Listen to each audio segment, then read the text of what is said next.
Bismillahirrahmanirrahim. Kaum muslimin muslimat dimanapun anda berada, ikutilah, simaklah channel Diniyah Al-Ikhlas ini yang selalu menampilkan ceramah-ceramah agama, pembelajaran kitab-kitab yang disampaikan oleh Ustadz Kiai yang mumpuni. Dengan adanya video-video yang saya share ini mudah-mudahan bermanfaat untuk anda semuanya, dunia dan akhirat. Jangan lupa klik like yang jempol ke atas, kemudian komen ditulis yang sopan, kemudian subscribe supaya anda bisa terus mengikuti video-video terbaru yang ada di channel Diniyah ini. Terima kasih anda telah menonton sampai selesai. Alhamdulillahi alal iman, alhamdulillahi alal islam, alhamdulillahi alal quran, alhamdulillahi ala syahri ramadan, alhamdulillahi ala jami'i ni'am ad-dhahirati wal batinah, ad-dunyawiyati wal ukhrawiyah. أشهد أن لا إله إلا الله وحده لا شريك له وأشهد أن محمدا عبده ورسوله لا نبي بعده اللهم صل وسلم وبارك على سيدنا رسول الله محمد بن عبد الله وعلى آله وأصحابه وذريته ومن تبعهم بإحسان إلى يوم القيامة. أما بعد فيا عباد الله اتقوا الله حق تقاته ولا تموتن إلا وأنتم مسلمون اعلموا أنكم قادمون إلى الله فلتنظر نفس ما قدمت لغد واتقوا الله إن الله خبير بما تعملون. وقد قال تعالى في القرآن الكريم أعوذ بالله من الشيطان الرجيم بسم الله الرحمن الرحيم يا أيها الذين آمنوا كتب عليكم الصيام كما كتب على الذين من قبلكم لعلكم تتقون. وقال رسول الله صلى الله عليه وسلم من صام رمضان إيمانا واحتسابا غفر له ما تقدم من ذنبه. وقال رسول الله صلى الله عليه وسلم أيضا من قام رمضان إيمانا واحتسابا غفر له ما تقدم من ذنبه أو كما جاء في الحديث.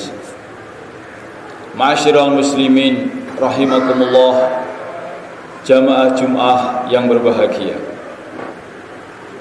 Marilah pada Jumat yang mulia ini, pada hari Jumat yang mulia ini, kita meningkatkan usaha, meningkatkan iman, meningkatkan takwa, meningkatkan syukur, taat kepada Allah Subhanahu wa taala.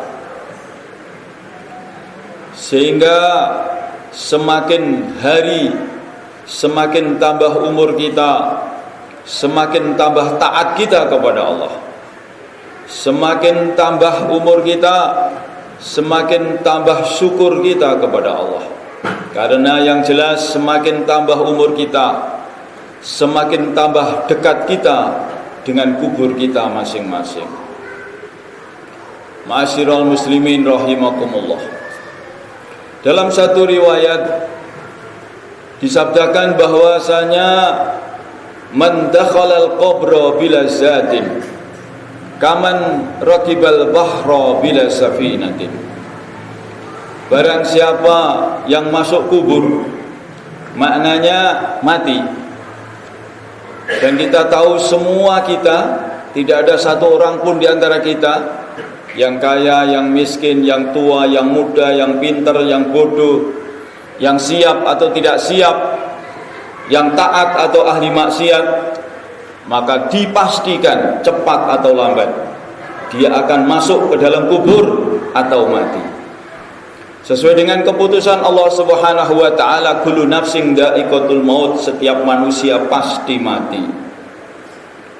Kemudian pesan daripada riwayat hadis ini bahwasanya siapa saja yang memasuki kubur, barang siapa saja yang mati tidak membawa bekal, bila zatin, tidak membawa bekal, tidak membawa satu amalan-amalan yang menyebabkan seseorang ini bisa selamat di alam itu atau di kubur.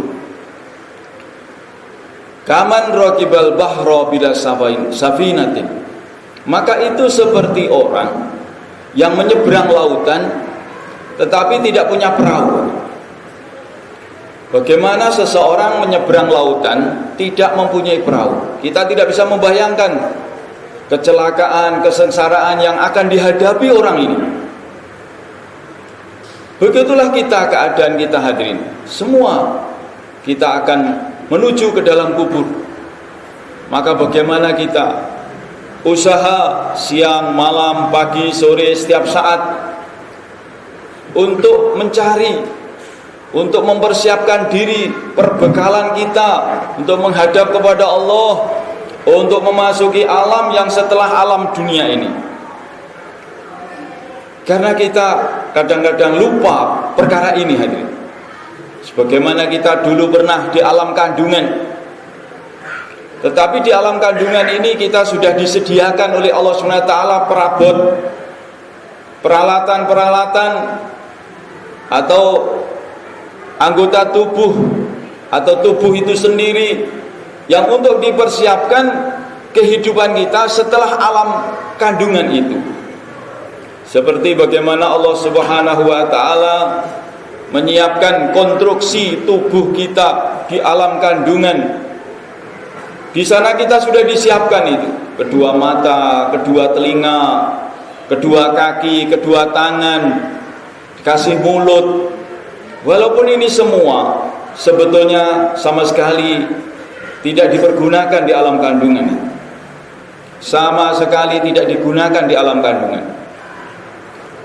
Kita semua pernah di alam kandungan punya mulut, tetapi apakah mulut kita pada saat itu digunakan untuk makan? Tidak. Kita punya kaki, punya tangan, punya mata, apakah itu digunakan untuk di alam kandungan? Tidak. Kita punya mata, tetapi di sana bukan untuk melihat. Kita punya telinga, kita punya kaki, tetapi di sana bukan untuk berjalan-jalan. Karena itu semua sebetulnya dipersiapkan untuk untuk kehidupan manusia setelah alam itu, yaitu alam kandungan. Setelah alam kandungan itulah. Karena manusia ini tidak tahu apa-apa, harus bagaimana, terus kemudian kita mau kemana lagi, kemudian setelah alam ini kita mau kemana lagi, kita nggak tahu program. Seandainya tidak diberitahu oleh Rasulullah SAW, maka ternyata betul hadirin, seandainya kita ini di alam kandungan supaya mempersiapkan diri, wahai manusia atau calon manusia, wahai bayi, kamu harus persiapkan ini, kamu harus punya tangan, punya kaki, suruh mikir dewe, disuruh mempersiapkan sendiri, karena alam yang akan kamu datangi ini tidak seperti alam yang kamu tempati sekarang ini ya. Maka hadirin betul, begitu manusia ini masuk ke alam dunia, sama sekali tidak sama dengan alam kandungan. Maka anggota tubuh yang disiapkan oleh Allah Subhanahu wa taala di alam kandungan tadi betul-betul berguna dan bermanfaat. Bahkan kalau ada seorang bayi tidak membawa mata, hidup di dunia atau lahir di dunia tidak membawa mata, karena pemahamannya di alam kandungan tidak butuh mata, maka dia akan menyesal, menangis dengan sesungguh-sungguhnya karena menyesal tidak punya mata. Kalau bayi ini punya pemahaman bahwa dia itu lahir ke dunia tidak perlu kaki, tidak perlu tangan, karena pemahamannya tidak di dunia itu seperti alam kandungan. Mata tidak berguna, kaki tidak berguna, Hadirin, begitu masuk alam dunia barulah sadar. Alangkah menyesalnya orang di dunia tidak membawa anggota tubuh itu tadi. Padahal itu sangat-sangat penting bagi manusia yang hidup di alam dunia. Begitulah hadirin, ini satu contoh bahwa kita semua telah mengalami hal itu, dan itu pun akan terjadi lagi. Bahwa kita sekarang hidup di alam dunia, dan di sini pun kita sebentar saja. Dan di sini berbeda dengan alam kandungan. Kalau di alam kandungan itu kita tidak tahu apa-apa, sudah begitu saja dikasih. Tetapi di dunia ini kita diberi pilihan. Apakah manusia mau ambil perkara-perkara itu, amalan-amalan itu, perkara-perkara yang digunakan bekal untuk dikubur. Apakah manusia itu mau ambil? Bekal itu tadi adalah agama, perintah-perintah agama, larangan-larangan yang harus ditinggalkan, perintah-perintah yang harus dikerjakan. Semuanya itu adalah untuk persiapan kita hidup setelah dunia ini. Itulah pesan daripada hadis ini, bahwa manusia itu betul-betul harus mempersiapkan diri, perbekalan yang harus disiapkan untuk menghadapi alam setelah dunia ini. Tetapi hadirin, di dunia ini manusia disilahkan untuk memilih apakah mau mengambil agama sebagai bekal atau membiarkan saja, karena perasaannya di dunia ini tidak perlu sholat, karena sholat dan tidak sholat kelihatannya juga sama, puasa tidak puasa kelihatannya juga sama, zikir tidak zikir kelihatannya juga sama. Sehingga kalau pemahamannya, pemikirannya seperti ini sangat membahayakan, karena kehidupan kita dikubur tidak seperti di dunia ini. Sebagaimana tidak samanya kehidupan dunia dengan alam kandungan. Kalau pola pikirnya masih seperti itu, ini sangat membahayakan sekali. Memang hadirin, ketika kita di dunia ini seakan-akan sholat tidak sholat sama, zikir tidak zikir sama, puasa tidak puasa sama, bisa baca Quran dan tidak bisa baca Quran sama, sedekah dan cetil sama kelihatannya. Tetapi manusia ketika sudah lahir di alam kubur, sebenarnya kematian dan kelahiran itu sama-sama pindah dari satu alam ke alam yang lain, hanya beda lafadznya saja.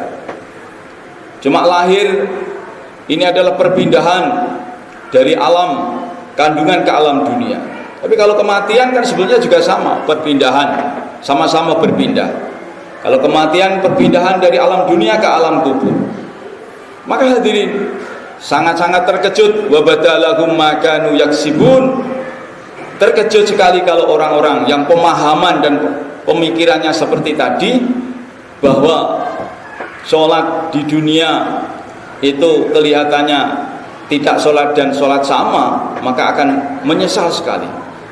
Maka untuk itu hadirin yang dimuliakan, Allah Subhanahu wa ta'ala dengan kasih sayangnya memberikan arahan-arahan, perintah-perintah, larangan-larangan yang semuanya itu adalah bermanfaat dan berguna untuk manusia ini. Maka hadirin, sebentar lagi, beberapa hari lagi kita akan memasuki bulan yang sangat suci. Maka dikatakan dalam satu riwayat, man sarra bidukhuli Ramadan haramallahu jasadahu ala niran. Siapa yang gembira dengan datangnya bulan Ramadan, maka Allah akan haramkan jasadnya masuk neraka. Maka bagaimana kita ini bergembira karena datangnya bulan Ramadan, bulan yang penuh dengan rahmat, bulan penuh dengan keberkahan, diampuni dosa-dosa, demit-demit setan-setan dipenjara supaya tidak mengganggu ibadahnya umat Islam yang sedang berpuasa. Hadirin, kemuliaan, keberkahan bulan itu dikasihkan kepada umat ini supaya untuk mengqadai, menggantikan waktu-waktu yang tidak berguna, waktu-waktu yang telah berlalu. Sehingga Allah Subhanahu wa ta'ala sabdakan, ya ayyuhalladzina amanu kutiba alaikumusiyam. Wahai orang yang beriman, diwajibkan atas kamu puasa Ramadan, kama kutiba alal ladzina min qablikum la'allakum tattaqun. fungsi yang sebenarnya puasa ini adalah supaya kita ini menjadi orang-orang yang beriman, orang-orang yang bertakwa. Karena hanya orang yang berimanlah orang yang menyambut perintah puasa. Maka perintahnya diawali ya ayyuhalladzina amanu, wahai orang yang beriman. Ini maknanya hanya orang yang beriman yang mampu berpuasa, dan berpuasa untuk menjadi orang yang bertakwa. Hadirin, secara global manusia ini dibagi itu menjadi 5 golongan. Yang 4 ini dipastikan masuk neraka. Kemudian yang 1 ini adalah akan dimasukkan ke dalam surga. Kemudian yang masuk neraka dibagi 2. Ada yang masuk neraka tapi dengan kekal abadi selama-lamanya. Ada yang masuk neraka tetapi bersifat sementara, pelebur dosa-dosa. 1 adalah orang yang dipastikan masuk neraka, hadirin. Orang yang tidak beriman dan tidak berislam, ini akan dihukum di neraka selamanya. Apakah Allah itu kejam? Hadirin, bagaimana orang sudah dikasih makan, minum, tidur, sudah dikasih rezeki, dikasih macam-macam sarana prasarana nikmat di dunia, kemudian selama itu dia tidak pernah bertanya, siapakah yang memberi itu matahari, siapa yang menciptakan matahari, siapa yang memberi minum, siapa yang memberi makan? Masa enggak sama sekali enggak peduli? Sedangkan balasan itu biasa sesuai dengan amalan. Orang yang tidak peduli dengan Allah, yang selama ini memberikan fasilitas kehidupan, kemudian orang ini enggak bertanya, tidak ingin tahu, syukur-syukur mau mengabdi, syukur-syukur mau berterima kasih, itulah orang yang tidak beriman. Dia sudah dikasih semua fasilitas anugerah, tapi tidak peduli dengan yang memberinya, maka dia akan pantas mendapatkan hukuman. Kemudian ada yang kedua, ini adalah beriman juga, berislam juga, tapi sayang menduakan Allah. Menduakan Allah. Allah ini sangat-sangat tidak suka kalau diduakan. Karena yang layak menjadi Tuhan itu hanya Allah, yang layak disembah, yang layak dimintai hanya Allah. Tetapi ada orang-orang yang menyembah kepada selain Allah. Padahal status selain Allah itu sama-sama makhluk. Maknanya itu semua itu status. Statusnya itu makhluk. Dulu tidak ada, menjadi ada karena diadakan oleh Allah. Terus kemudian kok disembah? Kan Allah marah. Misalkan kita ini memberi seseorang, memberikan modal, memberikan fasilitas apa saja, kemudian orang itu malah syukurnya kepada orang lain, tentu saja kita marah lah. Ini orang kok nggak tahu diri, dikasih kebaikan-kebaikan malah syukurnya kepada orang lain. Emang ada selain Allah yang bisa memberi anugerah, memberi kehidupan, memberikan umur, memberikan kesehatan? Kan yang bisa hanya Allah. Terus orang yang menyekutukan ini adalah menduakan persembahannya kepada Allah, menduakan ketuhanannya kepada Allah, maka Allah sangat marah sekali. Innallaha la yaghfiru ayyushraka bihi wa yaghfiru ma duna dzalika liman yasha. Allah marah kalau disekutukan. Kemudian ada yang ketiga, ini beda lagi kasusnya. Dia tidak beriman, di dalam hatinya itu tidak ada rasa keyakinan Allah ada, tetapi dia ini ditutupi dengan Islam. Itu namanya tidak iman tapi Islam. Tidak beriman tapi berislam, namanya munafik. Innal munafiqina fi darkil asfal minan nar. 3 inilah yang menjadi penghuni neraka kekal abadi selamanya. Maka hadirin, kalau seandainya kita ini enggak mampu soleh banget, tetapi jangan menjadi orang yang salah satu di antara 3 ini. Mungkin kita tidak bisa menjadi orang takwa, tapi jangan sampai menjadi orang 3 ini. Belin, mungkin tetap beriman, tetap berislam. Mungkin yang keempat inilah hadirin, apa? Beriman, berislam, tapi masih berdosa. Itulah orang yang juga masuk neraka, tetapi tidak kekal, sesuai dengan dosa masing-masing, sesuai dengan besar kecilnya dan banyaknya dosa.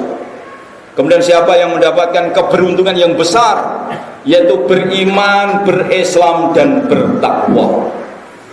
Jalan di antara menuju takwa adalah berpuasa. Karena berpuasa adalah mewujudkan satu kesungguhan, berani lapar karena Allah, berani haus karena Allah, berani ngantuk-ngantuk juga karena Allah, berani capek-capek karena Allah. Itulah yang disebut man shoma ramadhana imanan wa ihtisaban ghufira lahu ma taqaddama min dzambi. Orang yang berpuasa karena iman, merasa dilihat, didengar dan perhatikan oleh Allah, merasa diperintah Allah, wong sebagai hamba Allah disuruh menahan nggak makan saja kok nggak mau, padahal sudah makan berbulan-bulan, 11 bulan boleh makan. Sekarang diuji, kamu bagaimana? Coba bertahan sebentar saja, tidak makan, tidak minum karena Allah. Ini kalau tidak beriman tidak bisa. Sesuatu amalan yang tidak bisa dikerjakan oleh orang munafik adalah puasa. Puasa pura-pura misalkan, ketika nampak orang kelihatan lapar, bibirnya kering, nampak lemah, tetapi masuk kamar sarapan, minum es teh bisa saja. Tetapi ini puasa ini nggak bisa dikerjakan pura-pura kalau nggak imanan. Kemudian wahtisaban, hanya mencari pahala daripada Allah. Karena begini Nabi sabdakan, man shoma yuroi faqad asyrak wa man shalla yuroi faqad asyrak. Siapa yang puasa karena ingin dilihat orang, maka dia berbuat syirik. Siapa yang sholat karena ingin dilihat orang, maka dia itu berbuat syirik. Maka bagaimana hadirin? Semua perintah-perintah Allah kita kerjakan dengan sungguh-sungguh. Semuanya itu semoga mendapatkan ridho Allah sehingga kita ini selamat di dunia dan di akhirat. Amin ya rabbal alamin. Ja'alana Allah wa iyyakum minal faizin al aminin wa adkhalana fi zumratil muttaqin. A'udzu billahi minasyaitonir rajim. Bismillahirrahmanirrahim. Wal 'asri innal insana lafi khusrin illa alladziina aamanu wa 'amilus shalihati wa tawashaw bil haqqi wa tawashaw bis sabr wa qur rabbighfir warham wa anta khairur rahimin.